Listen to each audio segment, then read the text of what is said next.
Hi friends, welcome to Malli's kitchen 369. இன்றைக்கி ரொம்பவுமே சிம்பிளான காரசாரமான தேங்காய் சட்னி தான். இதுக்கு தேவையான பொருள்கள் என்ன அப்படின்னா, அரை முடி தேங்காய் நான் எடுத்திருக்கேன். நீங்கள் உடச்சக்கல்லை வந்து அரை கப் எடுத்துக்கோங்க. எப்போவுமே தேங்காய் சட்னிக்கு தேங்காய் கொஞ்சம் அதிகமாக போட்டால் தான் நல்லா டேஸ்ட்டாக இருக்கும். நான் இதுக்கு வந்து அதுக்கப்புறம் தாளிக்கிறதுக்கு கறி லீவ்ஸ், அதுக்கப்புறம் க்ரீன் சில்லி எடுத்திருக்கேன்.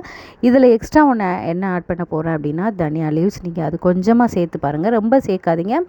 உண்மையிலே ரொம்ப டேஸ்ட்டாக இருக்கும். ஃபஸ்ட்டு நம்ம தேங்காயை போட்டு நல்லா அரைச்சி எடுத்துக்கலாம். அப்போ தான் மற்றதெல்லாம் நீங்கள் போட்டும்போது நல்லா அரைப்படும். அதுக்கப்புறமா க்ரீன் சில்லி, அதுக்கப்புறம் நான் எடுத்து வச்சுருக்கிற தனியா லீவ்ஸ், அதுக்கப்புறம் கொஞ்சமாக நீங்கள் வந்து ஜிஞ்சர் சேர்த்துக்கலாம். கொஞ்சமாக ஜிஞ்சர் சேர்த்துக்கோங்க. அதுக்கப்புறமா உடச்சக்கடலை, அப்போ மூணையும் நல்லா போட்டுட்டு மிக்ஸ் பண்ணி விட்டுட்டு நல்லா இந்த மாதிரி அரைச்சிக்கோங்க.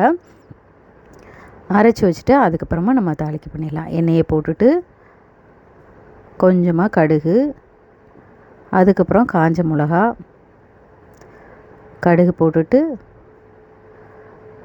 அதுக்கப்புறம் லைட்டாக பெருங்காயம், கறி லீவ்ஸ் போட்டுட்டு நீங்கள் தாளித்து ஊற்றிடலாம். ஸோ தேங்காய் சட்னி ரெடி ஆயிடுச்சு.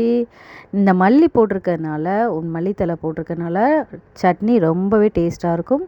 ஸோ மறக்காமல் லைக்